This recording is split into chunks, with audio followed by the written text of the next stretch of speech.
ಅಲ್ಲಿ ಒಂದ್ಸರಿ ಏನಾಗೋಯ್ತು, ಹಿಂಗೇನೆ ಯೋಗ ಮಾಡಿಸ್ತಾ ಇದ್ವಿ. ಸೊ ವೃಕ್ಷಾಸನ ಮಾಡಿಸ್ದೆ. ವೃಕ್ಷಾಸನ ಮಾಡಿ ಹಿಂಗೆ ಕೈ ಹಿಂಗೆ ನಾವೆಲ್ಲ ಇಷ್ಟು ಹೈಟ್ ಇದ್ದೀನಿ, ನಾನು 5 ಎಷ್ಟೋ 6-7 ಇದ್ದೀನಿ, 6 ಇದ್ದೀನಿ ನನ್ನ ಇದು. ಅಲ್ಲಿ ಮಕ್ಕಳು 8ನೇ ಕ್ಲಾಸಲ್ಲಿ ನನಗಿಂತ ಉದ್ದ ಇಷ್ಟು ಉದ್ದ ಇದ್ದಾರೆ. ಸೊ ವೃಕ್ಷಾಸನ ಮಾಡಿ ನಾನೇ ಮುಳುಗೋಗ್ಬಿಟ್ಟೆ ಒಳಗಡೆ, ಕಾಣಿಸ್ತಾನೆ ಇಲ್ಲ. ನಾನು ಇಲ್ಲೇನೋ ರೆಡಿ ಮಾಡೋಕೆ ಅಲ್ಲಿರೋ ಅಂತಾನೆ, ಅಲ್ಲೇನೋ ಮಾಡೋಕ್ರೆ ಇಲ್ಲೇರೋ ಅಂತಾರೆ.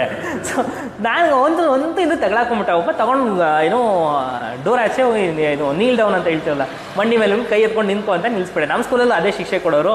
ಸರಿ ಆಯ್ತು, ಇನ್ನು ಬುದ್ಧಿ ಕಲಿತಾನೆ ಅಂದ್ಬಿಟ್ಟು ಹೋಗಿ ಶಿಕ್ಷೆ ಅದು ಮಂಡಿ ಮೇಲೆ ನಿಂತ್ಕೊಂಡು ನೀಲ್ ಡೌನ್ ಮಾಡು ಅಂತ ಅಂದ್ಬಿಟ್ಟು ಮಾಡಿಸಿದೆ.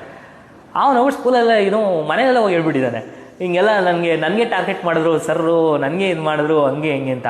ಅದು ದೊಡ್ಡ ಎಸ್ಕಲೇಷನ್. ಫುಲ್ ಪ್ರಿನ್ಸಿಪಲ್ಗೆಲ್ಲ ಬಂದುಬಿಟ್ಟಿದೆ ವಿಚಾರ. ಪ್ರಿನ್ಸಿಪಲ್ ಕರೆದ್ರು, ಈಗ ಏನಿದು ಏನಕ್ಕೆ ಈ ಥರ ಇದು ಮಾಡೋಣ ಸರ್, ಸರಿಯಾಗಿ ಮಾಡ್ತಾ ಇಲ್ಲ, ಹಿಂಗೆ ತರಲೇ ಮಾಡ್ತಾಯಿದ್ದೆ, ಅದಕ್ಕೆ ಇದು ಮಾಡಿದೆ.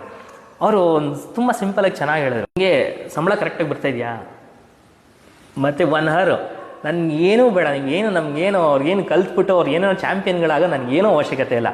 ನಮಗೇನು ಬೇಕೋ ಸ್ಕೂಲ್ ಡೇ ದಿನ ಒಂದು ಯೋಗ ಡೆಮಾನ್ಸ್ಟ್ರೇಷನ್ನು, ಜನವರಿ 26ಕ್ಕೆ ಒಂದು ಯೋಗ ಡೆಮಾನ್ಸ್ಟ್ರೇಷನು, ಆಗಸ್ಟ್ 15ಕ್ಕೆ ಒಂದು ಯೋಗ ಡೆಮಾನ್ಸ್ಟ್ರೇಷನು. ಇಷ್ಟು ಸಾಕು ನಮಗೆ, ಮತ್ತು ಇಷ್ಟು ಕೊಡಿ ಸಾಕು ನಮ್ಗೆ. ಅವ್ರಿಗೇನೋ ಕಲ್ತು ಅವ್ರ ಜ್ಞಾನೋದಯ ಮಾಡೋದು ನಿಮ್ಮ ಕೆಲಸ ಅದಲ್ಲ, ಇಷ್ಟು ಮಾಡಿಸಿ ಸಾಕು ನಮಗೆ. ಅದು ಬಿಟ್ಟು ಮತ್ತೆ ಏನೋ ನಾವು